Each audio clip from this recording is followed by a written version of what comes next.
What about if Mashiach comes now?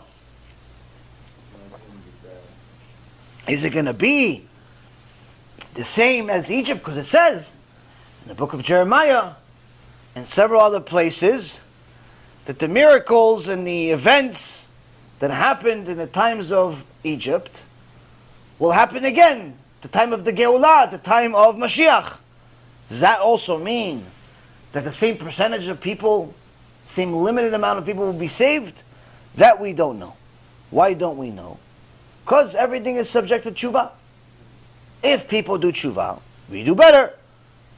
If they don't, we do worse.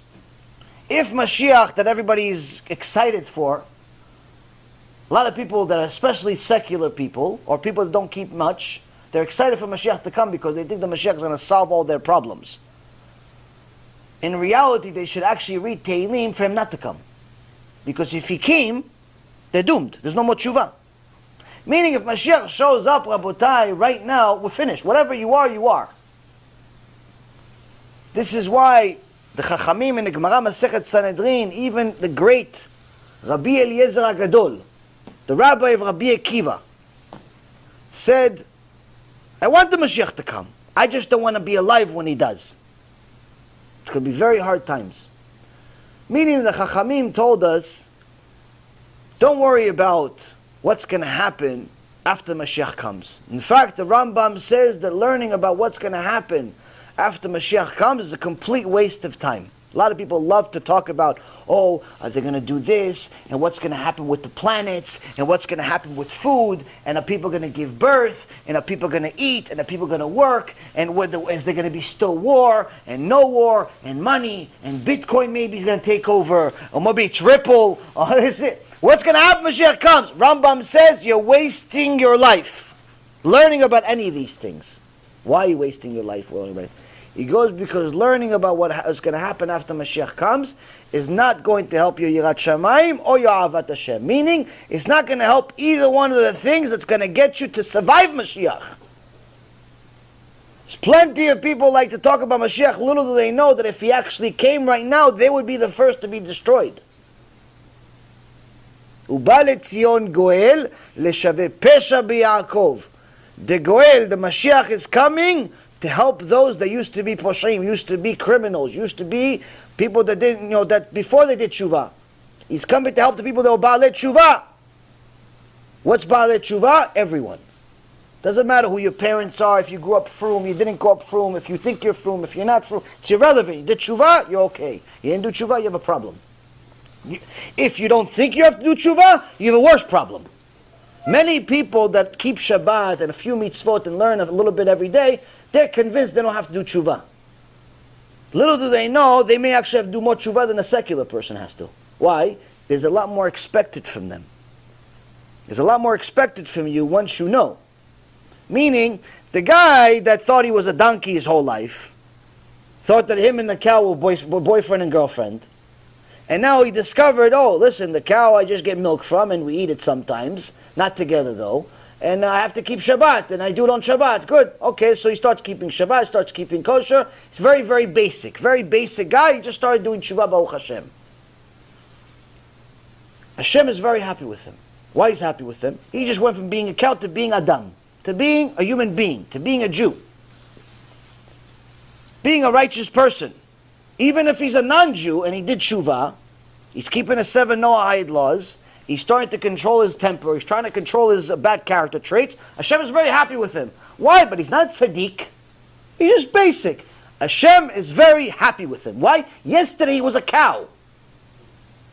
But you, the religious one, your mom and your dad and your uncle and your cousin and everyone is religious, and you think that you don't have to do tshuva, you are in bigger trouble. Why? A lot more is expected from you. Shabbat is not even your tikkun.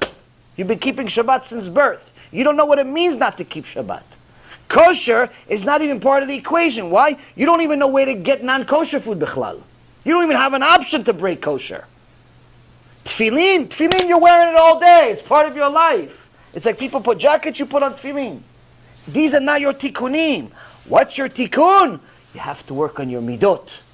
Meaning, if you're still angry, stingy, horrible midot, character traits, you don't fix them, and you don't even think you need to fix them, and you're not working on fixing them, Mashiach comes, going to look at you like, oh, that's another secular person that keeps Shabbat.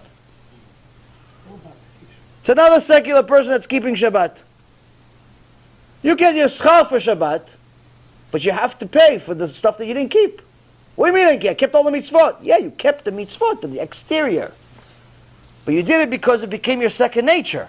You didn't do it because you had Yirat Shamayim. So anyone who doesn't think they have to work on doing tshuva, they're in bigger trouble than a secular person. Why? I go to secular people in the street, you get them to do tshuva. In the street, right now, Baruch HaShem, I'm telling you, it's unbelievable. You saw it, you were right there with me. Baruch HaShem, she wanted to give me a few books. Went to the car to put the stuff in the car. There's 3 young guys. I don't know, more than 15, 16, 17 years old, young kids. One of them came to the shiur. After the shiur we did, I don't know, maybe 6 months ago. He says, hey, Rabbi, how are you? I'm coming to another shiur over there next door. And I have the tzitzit you gave me 6 months ago. He's wearing it. He showed me his tzitzit. I'm like, wow. I said, what about your friends? You had 2 friends with him. One guy said, oh, I have a tzitzit. I'm wearing tzitzit also. But, not for me. Good. Oh, Hashem, you have tzitzit. The other one, no tzitzit. No tzitzit, no kippah. Start talking to the guys a few minutes. This one takes some CDs. He takes on himself to start learning every day. The other one is coming to the shiur in a little bit. And the third one put on tzitzit on a spot in the middle of the street. Told him, you make a mitzvah every second. Every second. You make a mitzvah. Okay, I'll take a tzitzit. If I didn't tell him, he could live the rest of his life not wearing tzitzit. All this neshama needed is for somebody to tell him put tzitzit on. That's it. It wasn't a big deal. It wasn't Ruach HaKodesh. I didn't give him any 3-hour lecture. 5 minutes, we're outside. You want tzitzit, you make a mitzvah every second. Okay, I'll take the tzitzit. That's it. 16, 17 years of his life he's living in the world, no one ever told him put on tzitzit. Now somebody told him, finally, Baruch Hashem, he put on tzitzit. Rabotai, you can help people do tshuva every second. You just got to tell them. Just tell them, do tshuva. Honesty help countless people get closer to Hashem. Because for the first time in their life, they hurt. Honesty that's brutal, but is effective.